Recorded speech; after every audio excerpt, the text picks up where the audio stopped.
देखिए, बताना चाहूँगी, विधानसभा चुनावों को लेकर मंत्री प्रताप सिंह खाचरियावास और राष्ट्रीय कांग्रेस सचिव धीरज गुर्जर करौली सर्किट हाउस पहुंचे थे, जहां टिकट दावेदारों के बायोडाटा लेने लगे। इतने में मंत्री रमेश मीणा के समर्थक नारेबाजी करने लगे और सपोटर विधानसभा सीट से दावेदारी कर रही हुकमबाई मीणा के समर्थक भी नारेबाजी करने लगे। इतने में दोनों समर्थक आपस में भिड़ गए और जमकर लात घूंसे चले। समाज कल्याण बोर्ड की सदस्य हुकमबाई मीणा ने मंत्री रमेश मीणा पर गंभीर आरोप लगाए कि मंत्री के इशारे पर यह पूरा घटनाक्रम हुआ है। हुकमबाई ने कहा, तानाशाही खत्म करने के लिए मैं जनता के लिए चुनाव मैदान में आई हूं। देखिए, आपस में भिड़े समर्थकों को बचाने आए पुलिसकर्मी भी बीच में फंस गए। इतने में अतिरिक्त पुलिस अधीक्षक सुरेश जैफ मौके पर पहुंचे और मामला शांत कराया। भारत एक्सप्रेस के लिए करौली से शीला मीणा। धौलपुर, भरतपुर, दौसा, इन सब क्षेत्र में कांग्रेस के कार्यकर्ताओं से मिल रहे हैं, जो आवेदन दे रहे हैं चुनाव के लिए, अपनी डिमांड कर रहे हैं। कांग्रेस, आप जानते हैं कि डेमोक्रेटिक पार्टी है, सबको आवेदन करने का अधिकार है। और कांग्रेस पार्टी की इस वक्त राजस्थान में ज़बरदस्त लहर है। पूरे देश में बीजेपी डरी हुई है। यही कारण है कि वन नेशन वन इलेक्शन का मुद्दा लेकर बीजेपी मैदान में उतरी है। आप मुझे ये बता दो, जिस देश में महंगाई, गरीबी, बेरोजगारी पर बीजेपी जवाब नहीं दे पाई, इन्हीं बीजेपी के लोगों ने कहा था अब और नहीं महंगाई की मार, अब की बार बीजेपी सरकार आ गई। क्या हुआ 15 लाख और अच्छे दिन का? क्या हुआ पेट्रोल डीजल के सस्ते होने का? रिकॉर्ड तोड़ दिए पेट्रोल डीजल ने। और डॉलर के मुकाबले रुपया पूरी तरह से कमजोर हो गया। नोटबंदी के लिए 50 दिन मांगे थे बीजेपी की सरकार ने। देश बदल देंगे, देश नहीं बदला, नोट बदल गए। और नोट भी ऐसे बदले कि 500 हजार का नोट बदल के 2000 का नोट ले आए।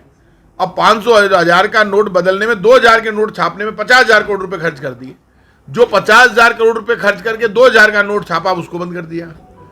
क्या चाहते हैं आप? सिर्फ मुद्दों से ध्यान हटाना है। अब बीजेपी चुनाव हार रही है, देश में कांग्रेस पार्टी जीत की तरफ आगे बढ़ रही है, तो वन नेशन वन इलेक्शन का नारा लाएं।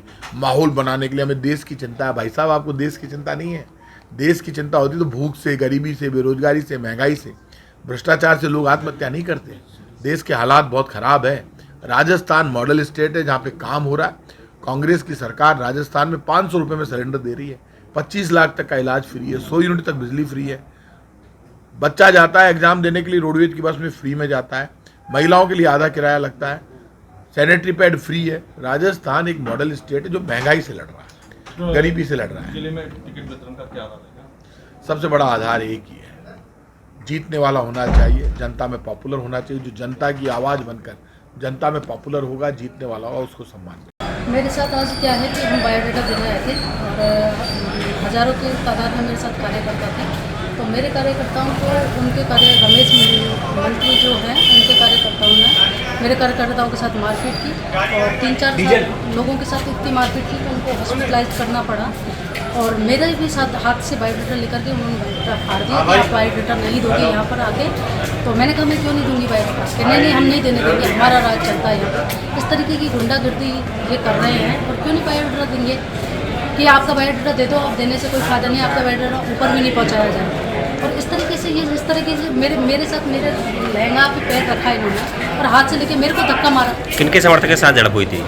रमेश मीणा जो मंत्री हैं उनके समर्थकों ने मेरे समर्थकों को पीटा और मेरे साथ भी बदतमीजी की। तो ये 2 बार मेरे साथ झड़प हो चुकी है इनकी। 2 बार मेरे साथ ये सुबह से लेके अब तक लड़ाई कर चुके हैं। इनको पता नहीं मेरे से क्या प्रॉब्लम है। प्रभारी मंत्री जी जब यहाँ पे आए थे, उनके बारे में जानकारी मिली उनको इस घटनाक्रम की? हाँ, उनको भी जानकारी है, पर बाद में जिनको जानकारी मिली तो उन्होंने कहा कि नहीं, बिल्कुल आप ज़्यादातर है, सबको बायोडाटा देने का अधिकार है, हम आपका बायोडाटा लेंगे। उन्होंने मेरे को अच्छे से कोऑपरेट किया, सारी जनता ने मेरे को कोऑपरेट किया। हालांकि पुलिस प्रशासन ने बाद में मेरे को कोऑपरेट किया। पहले उनको पता नहीं था कि एक महिला के साथ इस तरह की बदतमीजी कर रहे हैं, तो इसलिए पुलिस ने उनको रोका नहीं। बाद में रोका पुलिस ने और पिटने दिया मेरे घर। Thank you.